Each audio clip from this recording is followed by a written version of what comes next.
The morning sun touched the streets of a small town. It was quiet, clean, the kind of place where everyone knew each other. But that day, something felt different. A man stepped out of a police car. His name was Officer Marcus Taylor. He was new in town. Wearing a clean police uniform, shiny boots, and a calm expression, Marcus looked like a man with purpose. He stood tall, with strong shoulders and steady eyes. His badge was real, his training was strong, and his heart was full of hope. But there was one thing no badge could hide. He was a black man. As he walked into the gas station to grab a bottle of water, the air changed.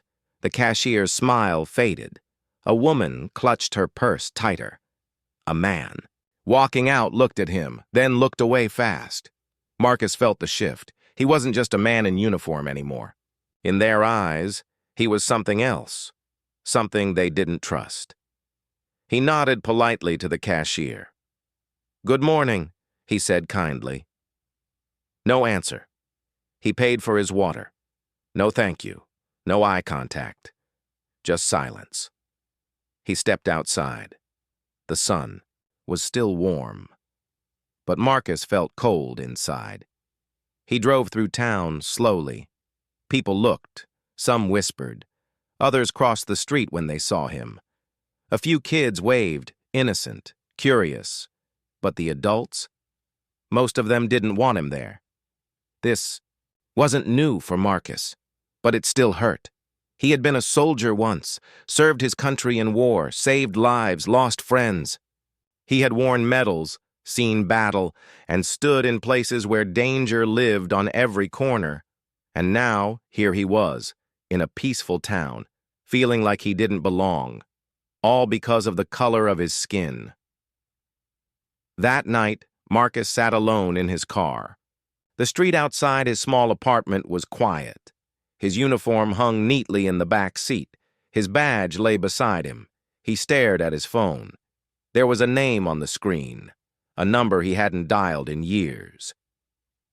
General Allen Briggs, a man Marcus trusted. A man who once said, "You're more than a soldier, Marcus. You're a leader. People just need time to see it." Marcus took a deep breath. Should he make the call? His thumb hovered over the screen. He thought of the faces he saw today. The fear, the judgment, the silence. He pressed the call button. "Marcus?" The voice was strong, familiar. "Yes, sir. It's me." A pause. "I was wondering when you'd call?" Marcus smiled, just a little. The general always knew when something was wrong. "I don't think they want me here," Marcus said softly. "They don't know you yet," the general replied. "They don't care who I am. They only see the uniform. And then they look past it. They only see my skin." Another pause. Then the general said, just one sentence, "Do you trust me?" Marcus closed his eyes. "Yes, sir." "Good. Then keep your head up. Watch what happens. Tomorrow." The next morning, Marcus woke up early. Same routine, same uniform, same town. But something was different. A message lit up on his phone. "Stay sharp today. Don't react. Just observe. And remember who you are." General Briggs Marcus slipped the phone into his pocket. He didn't know what the general had planned. But he knew one thing. He would not give up. Not now. Later. That day, Marcus walked into the grocery store. Not many people there. He kept his head high, nodded to a few customers. Some looked away. Others didn't respond. As he walked to his car in the parking lot, 3 young men leaned against a truck nearby. They watched him. One of them whispered something. The others laughed. Marcus kept walking. Then one stepped forward. "Hey," he said loudly. "You lost, officer?" Marcus stopped, turned slowly. "No," he said calmly. "Just doing my job." The young man smirked. "Job? You don't belong here, man. Not in that uniform." Another one added, "Fake cop, huh? That badge even real?" Marcus said nothing. His training kicked in. Stay calm. Stay smart. The third one stepped closer and pushed him, lightly, testing him. Marcus didn't move. His eyes stayed locked. Calm, quiet, strong. Suddenly, a black SUV rolled into the parking lot. It stopped right behind Marcus. The windows were tinted, dark. The tension rose. The three men looked confused. The driver's window rolled down slowly, inside. A face appeared, and when he spoke, his voice carried weight. "Officer Marcus, step back." Marcus turned and froze. It was General Allen Briggs, in full military uniform, medals shining, eyes sharp. The young men stared. Their smirks disappeared. The general stepped out of the SUV. He walked with power, with purpose. He looked directly at Marcus. Then he did something no one expected. He saluted. The parking lot went silent. The young men said nothing. People nearby started to notice. Some pulled out phones, others whispered. The general turned to the bullies. "This man," he said clearly, "served our country with honor. He's not just an officer, he's a hero. And you have no idea who you're speaking to." Marcus stood still, not proud, not angry, just steady. The general looked at him again. "They'll see, Marcus, they'll see soon." That moment was caught on camera, and by nightfall, it was all over social media. Millions of views, thousands of comments, people asking, "Who is Officer Marcus Taylor?" The answer was coming, and the town was about to learn the truth. The video spread fast. By morning, everyone in town had seen it. A powerful general, saluting a local officer, a black man in uniform, standing tall while others stood silent. A parking lot scene that became a moment of truth. But for Marcus, the man in the video, it wasn't fame. It was pressure. He didn't ask for attention, he only wanted to serve. But now, the spotlight was on him, and not everyone liked it. At the police station, the mood was cold. Some officers clapped him on the back. Quiet, polite, forced. Others didn't say anything at all. He passed one officer in the hallway, Officer Blake, who shook his head and muttered under his breath, "Must be nice, having friends in high places." Marcus didn't respond. He just kept walking, because deep down something was changing inside him. The years of silence, of keeping his head down, of letting people misunderstand him, they were starting to rise like fire in his chest. That night, Marcus sat alone again. Same couch, same badge beside him, but now his phone buzzed non-stop. Messages, DMs, news requests. "Can we interview you? You're a hero. Your story inspired me." He stared at the screen, and then his phone rang. The name said, "Unknown caller," he answered. A calm voice spoke. "Officer Marcus Taylor?" "Yes," he replied. "This is Rebecca Langley, senior reporter from a national news network. I'd like to speak with you, on camera. Your story is bigger than you think." Marcus hesitated. "I'm just doing my job," he said, but Rebecca's voice was steady, kind, but serious. "Exactly. And that's why people need to hear it." He agreed to meet her, not for attention, but for something else. Truth, because what people didn't know was why Marcus became an officer, why he left the military, why he chose this quiet little town, far from noise and fame. The next day, Marcus sat across from Rebecca in a quiet interview room. No lights, no makeup, just truth. She pressed record. "Tell me about that moment in the parking lot," she asked. Marcus took a breath. "It wasn't about the general. It wasn't about the salute," he said. "It was about being seen. For the first time, not as a threat, not as a stranger, but as a man." Rebecca looked moved. He continued. "I joined the army at 19, served for 10 years, lost brothers, carried wounded soldiers through gunfire, buried friends I called family. And when I came back, I still had the uniform, but it didn't protect me. Not from stares, not from fear, not from being followed in stores. People didn't see the badge. They saw a black man and looked away. There was silence. Rebecca leaned forward. So why become a police officer? Marcus looked down at his hands. Because if people fear the uniform and fear the color behind it, then maybe someone has to stand in both and still choose love. I thought maybe I could change that, even just in one town. That night, the interview aired on national TV. People cried. Some called it the most honest thing they'd ever seen, but not everyone clapped. In Marcus's town, the station phone rang all morning. Why are we on the news like that? He's making us look racist. He's stirring up problems. And in the break room, Officer Blake smirked. So now he's some kind of TV hero? But then, something unexpected happened. A letter arrived at the station, handwritten. Marcus opened it. It was from a little girl, age 10. Dear Officer Marcus, I saw you on TV. My mom said I should be careful of police. But when I saw you helping people, I felt safe. I want to be brave like you. Please don't leave our town. Emily. Tears filled Marcus's eyes. That one letter felt heavier than all the hate combined. And then came the second call, this time from the mayor's office.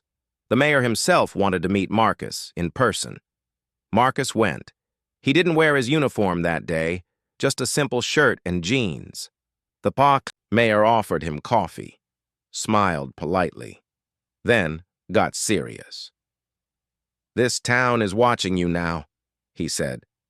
Some people feel uncomfortable, but some feel inspired. You're changing things, whether you like it or not. Marcus listened quietly. The mayor leaned in. I need to know, Marcus. Are you planning to stay? Marcus looked him in the eye, then said 4 words. That depends on them. By the end of the week, something strange started happening. People on the street began nodding to Marcus. A few store owners said, thank you. Even kids started waving as he drove by. Not everyone had changed, but something had shifted. And one evening, as he left a coffee shop, an old man stopped him. The man was white, wore a veteran's hat. He looked Marcus straight in the eye and said, took me a while to see it, but you remind me of a soldier I served with in Vietnam. He saved my life, and I never got to say thank you. Marcus nodded, quietly, grateful, because slowly, brick by brick. It was a normal Tuesday. The sun was bright, the town quiet. Birds chirped, people walked in and out of stores without a care in the world. Marcus Taylor was on patrol, same uniform, same badge, but the looks were different now. Some people smiled, few waved, and one little boy ran up to him outside the bakery and said, Hi, Officer Marcus. Are you the one the general saluted? Marcus smiled and nodded. The boy beamed and shouted, You're like a real-life superhero. For a moment, everything felt worth it. But peace doesn't last forever, and just around the corner, trouble was waiting. It happened in the parking lot of a busy strip mall. A loud voice, then another, and then the sound no officer wants to hear. Scream! Marcus responded fast. He reached the scene in less than 2 minutes. 2 men were arguing in front of a red pickup truck. One was older, mid-50s, wearing a suit and tie. His face was red with anger. The other was younger, probably in his He's wearing a black hoodie and jeans. He was calm, but firm. A small crowd had gathered. Marcus stepped between them. Gentlemen, what's going on? The older man pointed at the younger one. He threatened me. He tried to steal from my car. The young man shook his head. I didn't touch anything. I was just unlocking my own truck. The older man growled, This isn't your truck. You're lying. Marcus looked at both of them. Then at the truck. It had no damage. Nothing broken. The young man held keys in his hand. So Marcus asked, Can you prove it's your truck? The young man nodded and pressed the unlock button on his key fob. Click. The doors unlocked. But the older man didn't back down.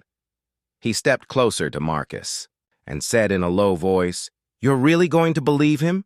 Open your eyes. Look at him." Marcus froze, because in that moment it wasn't about the truck. It was about something deeper, something uglier. The crowd watched, silent, waiting. Marcus turned to the young man. "May I see your ID, sir?" The young man handed it over without a word. Marcus checked it, then walked to the front of the truck and looked at the license plate. The name matched. This wasn't a thief. This was a man, wrongly accused in front of everyone. Marcus stepped back to the older man and said calmly, "Sir, the vehicle belongs to him. He has the keys, the ID, and the registration." The older man's face went red again. "You're covering for him, just because you look like him." The crowd gasped. Marcus didn't flinch. He just stood tall, quiet, calm. "I'm covering for the truth," he said. "Not skin color. Someone in—" The crowd pulled out a phone and started recording. Another voice shouted, "Let him go! He didn't do anything." And then, slowly, the crowd turned against the accuser. People started stepping forward. "You can't judge someone by how they look." He unlocked his own truck. "This is wrong." The older man looked around. Now, the target of the same suspicion he once aimed at someone else. He turned and walked away, his pride wounded. Marcus turned to the young man. "I'm sorry that happened." The young man nodded. He looked down, then back up. "I'm just glad someone believed me." That night, the video went viral. Again. This time, not because of a general, not because of a salute, but because Marcus Taylor had stood for the truth, even when it wasn't easy, and people saw it. They shared it, commented on it, praised it. We need more officers like this. That young man was so calm. That's strength. Marcus Taylor is changing his town, one moment at a time. But inside the police station, things weren't as warm. Some officers were uncomfortable. One captain said behind closed doors, "He's drawing too much attention. He's making the rest of us look bad." Another added, "Maybe we should remind him he works for the department, not for the internet." Marcus overheard whispers. He saw the cold looks, but he also saw something else. Courage. One young officer came up to him in the locker room. He was nervous, barely 22. "Sir, just wanted to say, what you did out there, that's why I became a cop." Marcus smiled. That one comment erased 10 cold stares. Later that week, Marcus received another message. This time it wasn't from a child or a reporter. It was from a man in the military, a name he didn't recognize. The message read, "I served with General Briggs. He told us what you're doing. We see you. We stand with you." And attached was a photo, a group of veterans, all in uniform, holding a sign that said, "We salute Officer Taylor."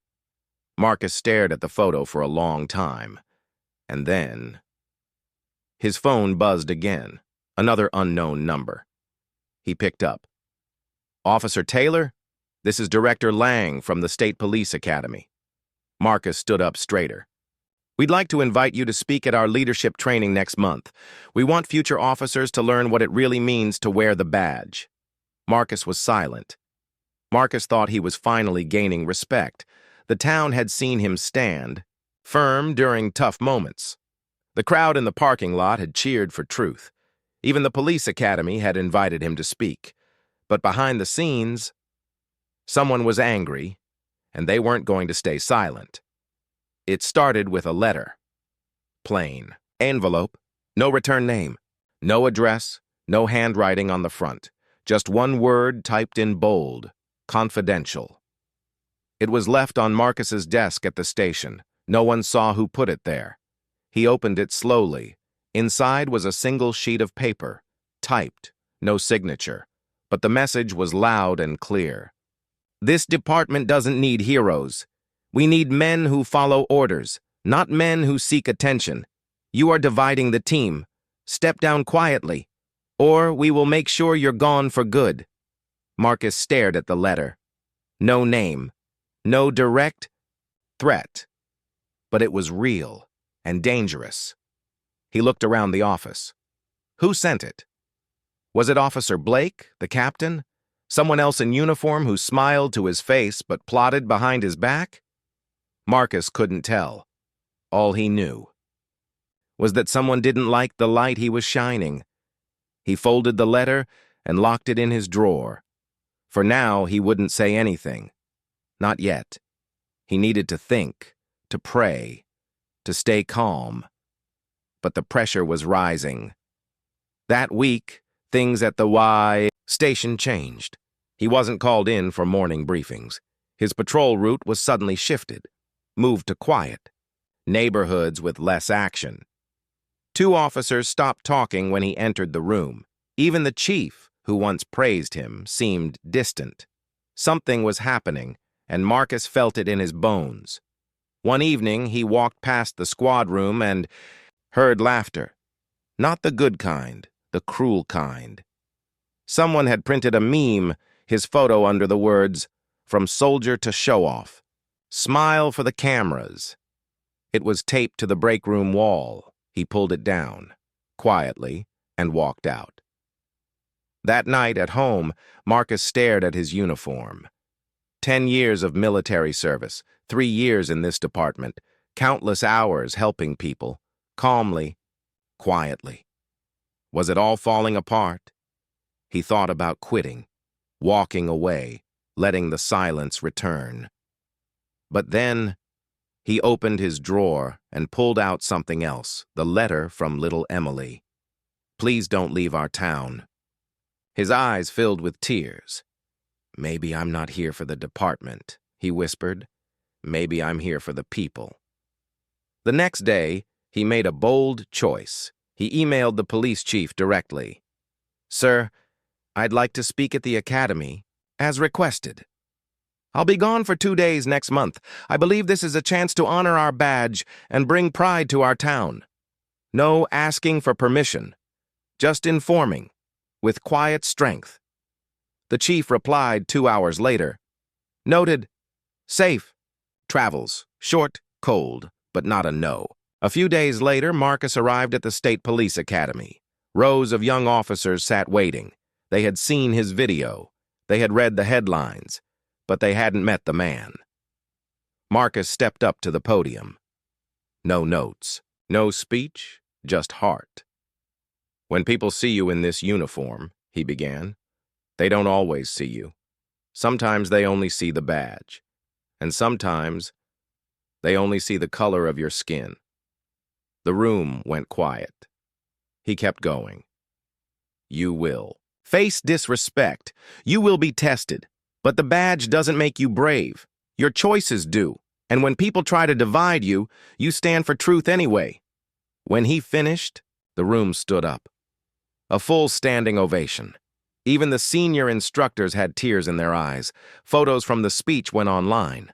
One photo showed Marcus shaking hands with a group of new cadets. Another showed the back of his uniform, badge shining, under the academy lights, and once again, the story went viral. But back in his hometown, the storm was still building. Because now, someone in power had decided enough was enough. And this time, they weren't hiding behind paper letters. This time, they were going to hit him where it hurt most. The following week, Marcus received a call from Internal Affairs. "There's been a complaint filed against you," the officer on the phone said. "What kind of complaint?" Marcus asked. "We're not allowed to say over the phone. You'll need to come in." Marcus felt his stomach drop. He had done everything right, but someone had twisted the story.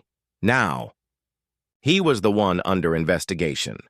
As he prepared to go in, he stopped by his front door, the same spot where he used to sit in silence, the same door where he almost gave up, but not this time. He looked in the mirror, wore his uniform, and said, out loud, "They can try to silence me, but they won't erase what's true." Because Marcus had seen what truth could do, and no secret letter, No false charge, no cold silence was going to stop him now. The building looked cold, gray walls, tall doors, a heavy silence inside. Marcus walked into internal affairs with his badge, his paperwork, and a storm in his heart. He had never been accused of anything like this before, but now someone wanted him gone, and they weren't hiding anymore. A woman with sharp eyes met him at the door. "Detective Sarah Monroe, I'll be asking the questions today." Marcus nodded. Calm on the outside, but his hands were tense. He sat down across from her in a small room, a table, 2 chairs, 1 recording device. "You're here because someone filed a complaint," she said. Marcus asked, "What's the complaint about?" She slid a folder toward him. "They say you used your position to influence a public situation for personal gain, that you encouraged someone to record you and use the video to raise your profile." Marcus blinked. For a moment, he said nothing. Then softly, "You mean the video where I stopped a false accusation? The one where I protected an innocent man?" She looked at him. Her voice didn't change. "That's what we're here to find out." The questioning began. It lasted over an hour. "Where were you standing? What exactly did you say? Did you tell anyone to film the moment? Did you know the man before that day? Have you spoken to any media outlets?" Marcus answered everything, calmly, clearly, honestly, but inside, his heart was breaking. He wore the uniform with pride. Now that same uniform felt heavy, like a target on his back. After the interview, they let him go home, but not before saying, "You're on temporary desk duty. No patrol until we finish." The review. He nodded and walked out.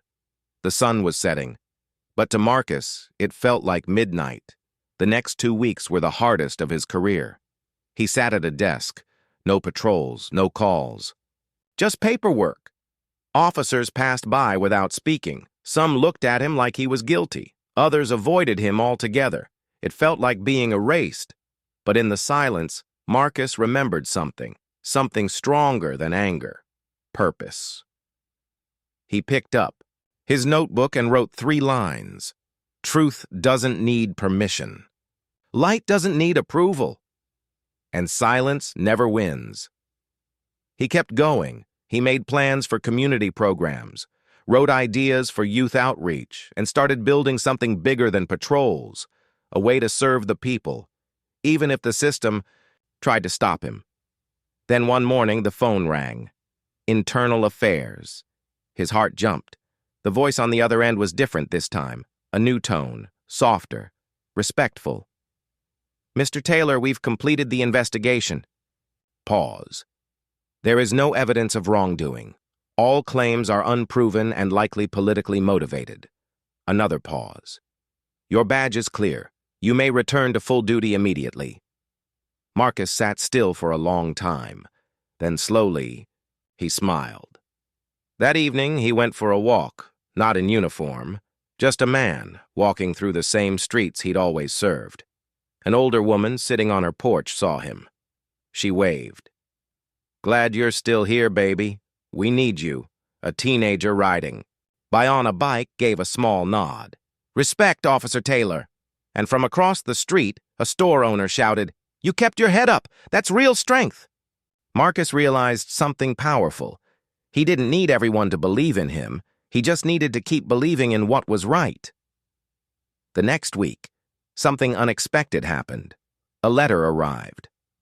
But this time, it wasn't a threat. It was handwritten, in blue ink. "Dear Officer Taylor, I'm the young man from the parking lot, the one you stood up for. I heard what they did to you. I watched everything online. I just want to say thank you. You didn't just protect me that day. You reminded me that dignity still exists. If they try to silence you, let this letter be a reminder. Some of us are still listening, and we're better because of you. James." Marcus held the letter to his chest. No cameras, no applause, just a quiet moment and peace. But just when things started to calm down, Another door opened, this one from higher up, because someone else had been watching, and they were about to call Marcus into something even bigger. Marcus was just getting back into his routine. His badge had been cleared. His patrol car had been returned. And the department, while still quiet, had no choice but to let him work again. But Marcus had changed. He was no longer trying to fit in. Now he was focused on serving, not surviving. It was a cloudy Monday when the call came. Marcus was filling out a report when his desk phone rang. "Officer Marcus Taylor?" the voice asked. "Yes, this is him." "This is Captain Renee Douglas. I'm calling from the Department of Justice." Marcus sat up straight. What did they want with him? "We'd like to invite you to Washington, D.C. next month," she said. "We're holding a national forum on race, trust, and law enforcement. Your story has reached the top levels. We'd like you to speak." Marcus was stunned. He had no script, no agenda, no PR team, just a story and the truth. 2 weeks later, he was on a plane to D.C. His seat was by the window. Clouds drifted below. He stared out the glass and whispered to himself, "They tried to bury me, but they didn't know I was a seed." At the forum, the room was full of leaders, police chiefs, attorneys, community activists, even a few senators. Marcus was the last speaker of the day. As he stood behind the podium, the room fell silent. "I was accused before I was questioned, judged before I was understood, and seen as a problem. Not as a person," he began. He told the full story about the parking lot, the false accusations, the letter, the investigation, and the silent war within the station.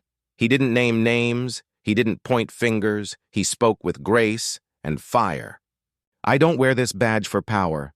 I wear it for peace, for the child who's afraid to walk home, for the father who gets pulled over for no reason, and for the officers who still believe in justice, even when it costs them everything."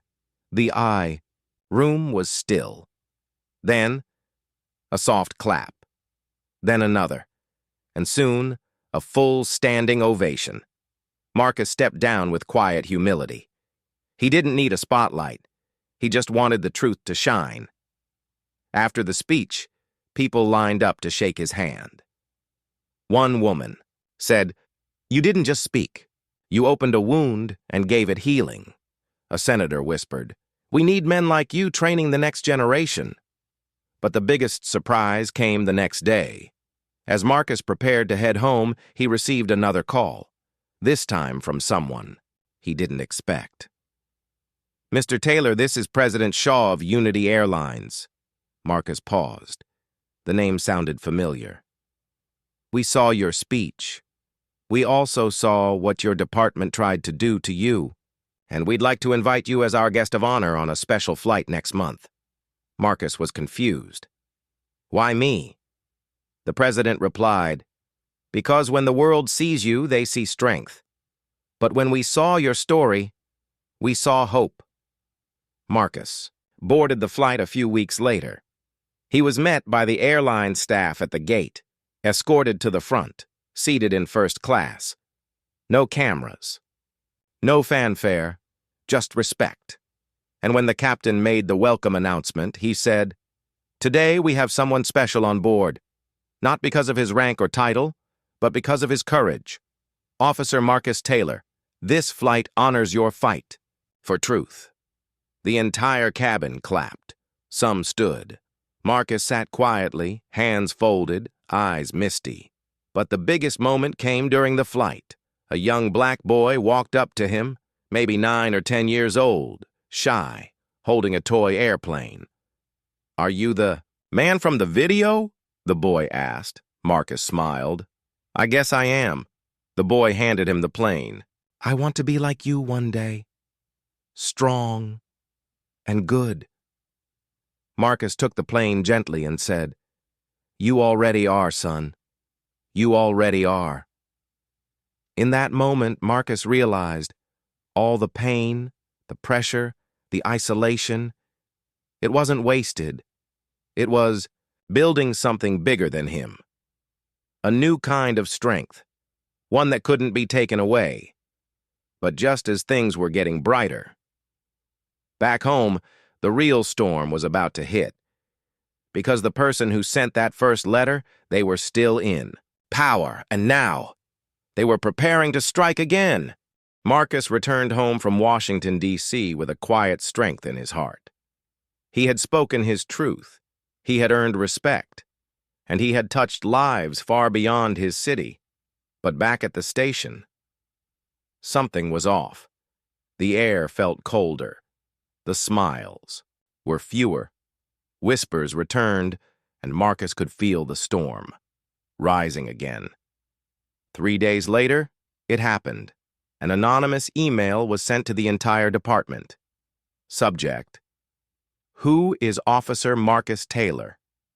Really? The message accused him of being a media puppet.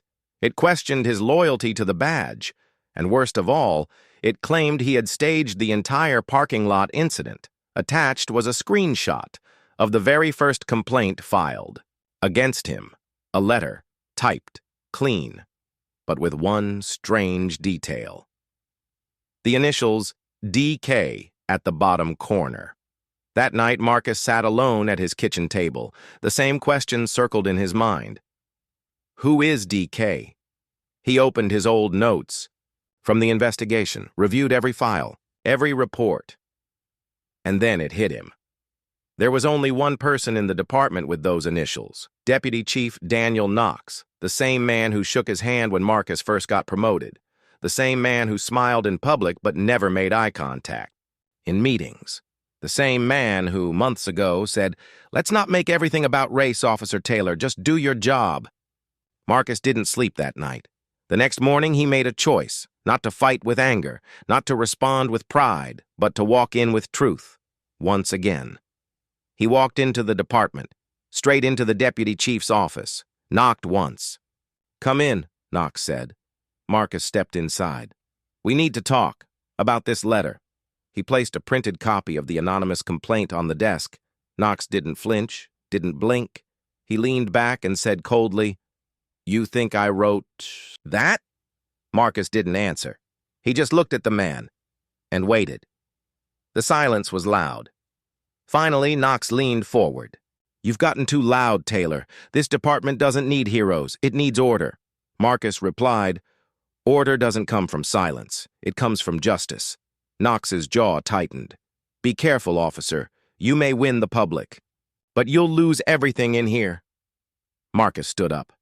"Then I'll build something new, because truth doesn't need your permission." He walked out without another word. The next few days were tough. The department stayed divided. Some officers stood with Marcus quietly. Others avoided him. But then, something powerful happened. Someone leaked the full story to the press. The letter, the accusations, the initials, the silent war inside the force. The public reacted fast and loud, not with rage, but with support. Community leaders held a press conference. "We don't want revenge. We want reform, and we stand with Officer Marcus Taylor." Citizens rallied outside the department. Students held signs that read, "Truth is not a threat." "We see you, Marcus." Even a local pastor spoke on TV. "He fought for us. Now we fight for him." The pressure grew so strong that the mayor herself called for an internal review of the deputy chief's actions, and within 1 week, Daniel Knox was placed on leave. Marcus didn't celebrate. He didn't post online. He didn't throw a party. He simply returned to work. Quietly. Humbly. Focused. But this time, he wasn't walking alone. One morning, as he stepped into the station, a young rookie walked up to him, nervous, holding his hat tight. "Sir, I just wanted to say thank you. I almost quit last month, but your story kept me here." Marcus smiled. "Then you better stay, because the next chapter might need you." But even as the tide turned, the journey wasn't over, because one final test still waited, not in the department, not in the media, but in the heart of the one man Marcus had tried to protect the most, and that man was about to come back into his life. Months had passed. The city had changed. The whispers were gone. Respect had grown. And Marcus Taylor, he was still wearing the uniform, not for power, not for pride, but because he knew what it meant to be seen and unseen. He thought the battles were over, the lies exposed, the wounds healing. But then, his phone rang. It was a voice he hadn't heard in over a year. "Marcus, it's Andre." Marcus froze. Andre. The man who started it all. The man who called the police that night in the parking lot. Who accused Marcus. Who walked away without ever saying a word. "I don't expect forgiveness," Andre said, "but I saw your speech, and I saw what happened after. I didn't know it would go that far." Marcus didn't speak. His silence said more than words. Andre continued. "Can we meet just once?" Marcus agreed. Not for Andre, but for himself. They met at a quiet park. No cameras, no uniforms, just two men. Andre looked tired, guilty, older than Marcus remembered. "I saw you that night," Andre said. "I didn't see a man. I saw a threat. I didn't stop to think. I just assumed." Marcus nodded slowly. "And that assumption nearly destroyed everything I built." Andre looked down. "I know. I don't deserve your time. I don't deserve anything, really, but I came to say, I'm sorry." There was a long pause. The wind blew gently. Children played nearby. Birds sang above. Finally, Marcus spoke. "You didn't just see my skin. You ignored the badge, the uniform, but you weren't the only one." Andre looked up, surprised. Marcus continued. "Others in my department, they saw me the same way, but I fought back, not with fists, not with rage. I fought with truth." Andre nodded, tears in his eyes. "I wish I had your strength." Marcus looked him in the eye. "You don't need my strength. You just need to open your eyes next time and speak truth, even when it's uncomfortable." They stood. No handshake. No hug, just two men, understanding something deeper than justice. Redemption. Weeks later, Marcus received another invitation. This time, it wasn't from the city, or the airline, or the Justice Department. It was from a high school teacher. "Our students read your story. They asked if you could come speak. They don't trust police, but they trust your voice." Marcus accepted. He walked into the school gym like it was a courtroom, not to defend himself, but to plant seeds. He stood before a room full of young faces. Some looked angry, some curious, some afraid. He didn't give a speech. He just told the truth. "They saw a black man, not the uniform. But that moment didn't break me. It built me." He paused. "You'll be judged in this world before you even speak. But never let someone else's fear decide your future." The room was silent. Then a girl raised her hand. "Did you ever want to quit?" Marcus smiled. "Yes, 1,000 times. But if I quit, who would still be standing when someone else like me gets accused? I stayed, so you could believe again." That day, something changed in the students. Not because of his title, but because of his story. And Marcus realized that was his real badge now, not the one on his chest, but the one written by the lives he touched. Later that night, Marcus stood outside his home, looking at the stars. The same stars he saw the night he almost gave up. The sky hadn't changed, but he had. He wasn't just the man in uniform. He was the man who stood when no one believed him. The man who forgave when others stayed silent. The man who proved you can take away a badge, but you can't erase truth. And all it took was one call to break him and one decision to rise again.